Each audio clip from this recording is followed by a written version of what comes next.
ঠিক মাগরিবের নামাজের সময় কিছুক্ষণ পরই তার জানাজা হবে।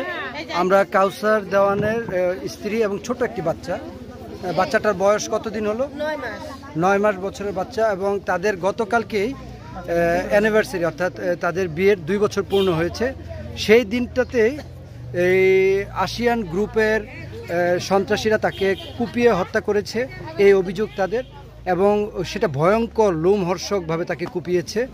আমরা দেখতে পাচ্ছি যে তার বাড়িতে মানুষজন, তার বৃদ্ধ মা, এবং তাদের কথা হচ্ছে যে আসলে এটাই হচ্ছে সে ফ্যামিলির একমাত্র সন্তান যে পুরো ফ্যামিলিটাকে দেখে শুনে রাখতো। এই ঘরটাই ছিল, আমরা দেখতে পাচ্ছি যে এই ঘরটাই মূলত কাউসার কামালের ঘর। গতকালকেও সে এখানে ছিল। দুপুর 10টা, সাড়ে 10টা বা 11টার দিকে একটা ফোন আসে। যেহেতু তাদের বিবাহবার্ষিকী ছিল, সে অনুসারে সে একটু বাসায় সময় দিচ্ছিল। হঠাৎ ফোন আসার পর সে যখন বের হওয়ার পর এই যে তার ওইখানে যাওয়ার পরপরই তাকে মাথায়, পেটে এবং পায়ে হাতে কূপ দিয়ে তারা মেরে ফেলে। তার বৃদ্ধ মা এখন অনেকটা পাগল প্রায় হয়ে গিয়েছে, কারণ আসলে এই ফ্যামিলির একমাত্র অভিভাবক বলা চলে, একমাত্র অভিভাবক যে কাউসার দেওয়ান, তাকে হত্যা করা হয়েছে নৃশংসভাবে। তার বৃদ্ধ মা, সে কিছুক্ষণ পরপর মূর্ছা যাচ্ছে এবং অজ্ঞান হয়ে যাওয়ার মতো অবস্থা।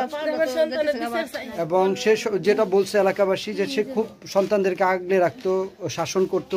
এই বয়সও তার 8টার পর তাকে ঘরে ঢুকতে, মানে 8টার পর সময় হলে তাকে ঘরে ঢুকতে দিত না।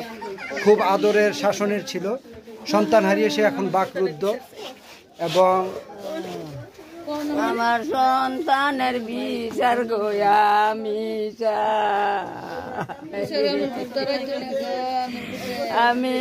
অসুস্থ মা, আমি গর বইরা রইছি, আমার ভূতের বীজ ছাড়া আমি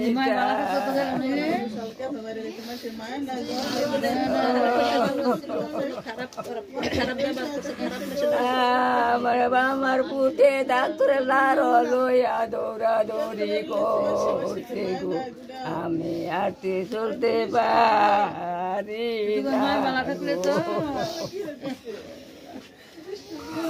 আমার পুতের বিচার গোয়া আমি চাই গো।